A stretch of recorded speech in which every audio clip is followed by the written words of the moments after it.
galera colorada, com vocês, Axel Colorado e mais um vídeo. Eu peço na largada que você sente o dedo no like, dá aquela força pro canal do Axel Colorado, ok?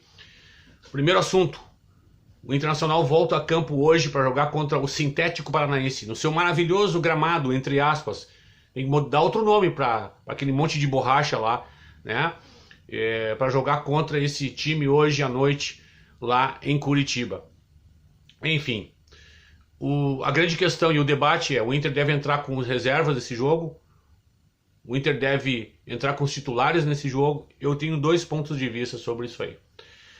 O primeiro, o Internacional tem que pensar muito bem, porque esse é o jogo que antecede o jogo do Fluminense, que é na semana que vem, na quarta-feira, às 9h30, no Maracanã, contra o Fluminense. Então, tem que se pensar na questão do gramado. Por quê?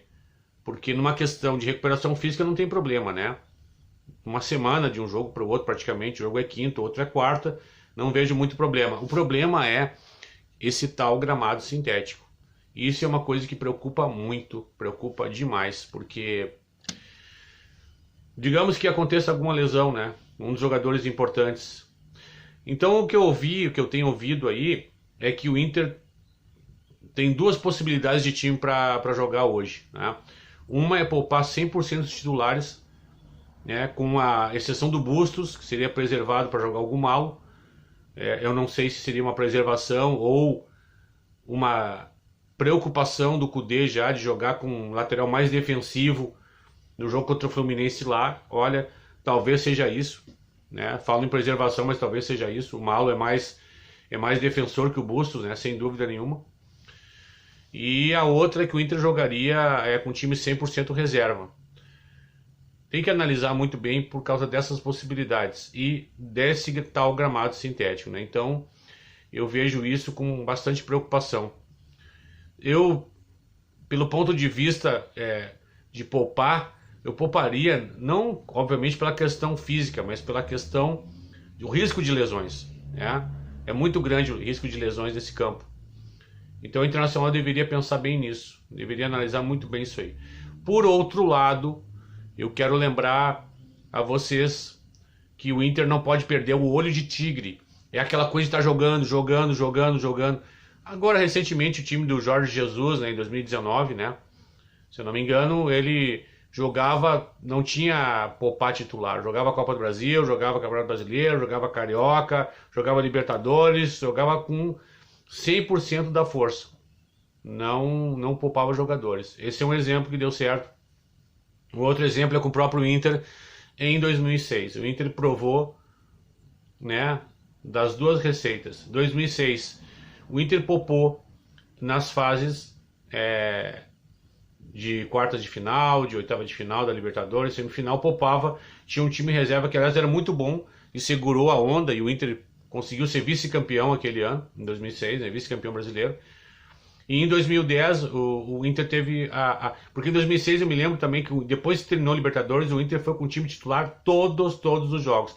Na véspera do embarque, o jogo Internacional e Goiás aqui no Beira-Rio, eu fui no jogo. O Inter levou 4-0 do Goiás. Renteria levou uma entrada no tornozelo, saiu, foi cortada a delegação na última hora para ir pro Japão. Mas o Inter chegou lá e foi campeão. E em 2010 nós tivemos problemas, né? O que aconteceu em 2010? O Inter ganhou a Libertadores e começou a poupar já no Brasileiro. Poupava. Nas últimas 3 rodadas ali, eu acho que foi só com o time em reserva. Perdeu o olho de tigre. Foi um dos fatores do Inter ter caído na semifinal em 2010 do Mundial, né? Eu ouvi da boca dos Sobs isso aí, né? Que também o oba-oba, torcida no avião junto, viajando junto com a delegação. Então são fatores. No futebol são vários fatores que têm que ser pensados. E a direção tem que estar de olho nesses fatores aí, tem que estar muito atento a esses fatores. Então, vamos ver o que o Kudê vai preparar para o Internacional hoje à noite, né? Em termos de campeonato, seria bom um empate, né? Um empatezinho, né? Embora nós estejamos só 5 pontos na frente da zona de rebaixamento, é chato isso aí. O ideal mesmo era a gente vencer, né?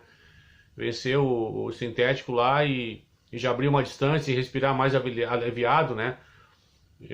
Então, acho que o Inter deve analisar muito bem isso aí. Eu, sinceramente, fico entre São Juan e Mendonça. Não sei o que dizer, né? Tem o olho de tigre, tem que estar o time afiado, jogando, mas ao mesmo tempo tem esse maldito gramado sintético, né? Que de gramado não tem nada. Enfim, eu quero falar sobre as renovações, que entrou o assunto aí em pauta, né? Que teriam 13 renovações da direção estariam em vista, né? Gabriel Mercado, Rômulo e Gabriel Rufi. Bom, eu quero dar minha opinião sobre as 3 renovações. O Gabriel Mercado é um jogador de uma certa idade, 35 ou 36 anos, eu não tenho certeza, tá? No máximo 1 ano de contrato de renovação, com redução salarial, tá bom? Porque já é um cara já que já tá estacionando o navio dele no estaleiro ali para finalizar a carreira, né? Então, tem que analisar. Eu acho que o Inter deveria contratar no mínimo os 2 zagueiros, já pensando nisso, né? Um é o Bruno Mendes, acho que o Inter tem que contratar o Bruno Mendes, tá? Fazer um esforço para contratar ele. E também tem o Rômulo. O Rômulo, um jogador, parece bem interessante, viu? Parece que é uma boa descoberta do Internacional. Acho que valeria a pena o Internacional investir nesse jogador, renovar o contrato dele, ficar com esse jogador, porque me parece ser uma boa alternativa como volante, tá? Ao contrário do terceiro, que é o Gabriel Rufi, né? 31 anos, um jogador magro, baixinho, não tem um passe bom, tem excesso de faltas, comete excesso de faltas, certo? Faltas bobas, chega atrasado nas jogadas, insuficiente tecnicamente. Então, para mim, é lamentável que o Inter pense em renovar o contrato desse cara, porque eu tenho medo, porque o Johnny, ele pode ser negociado. E se o Johnny for negociado, ele vai ser a primeira opção, né? Provavelmente para ser o volante que abre o meio de campo do Internacional. E com o passe horroroso que ele tem, né? O passe dele não é qualificado, a não ser para trás, né, pessoal? Passar para trás e para o lado, né, é fácil, né? Passe é para frente, tá? Sempre que eu falar em passe é para frente, tá? Então, acredito que o Internacional não deva renovar o contrato do Gabriel Rufi, que é adorado por parte da torcida internacional. É adorado, né? Acho uma maravilha esse jogador aí. Então, meu voto é esse. Rômulo, sim. Gabriel Mercado, talvez. E Gabriel Rufi, não. Não e não. Tá bom, pessoal? Então, vamos ficar na expectativa do jogo de hoje à noite. Hoje à noite, logo após o jogo, eu volto com o vídeo, com as notas do Axel Colorado. Então, eu peço para vocês que vocês compartilhem esse vídeo, que vocês ativem o sininho das notificações, que vocês se inscrevam no canal, tá bom, pessoal? E tenham um excelente dia e fiquem com Deus.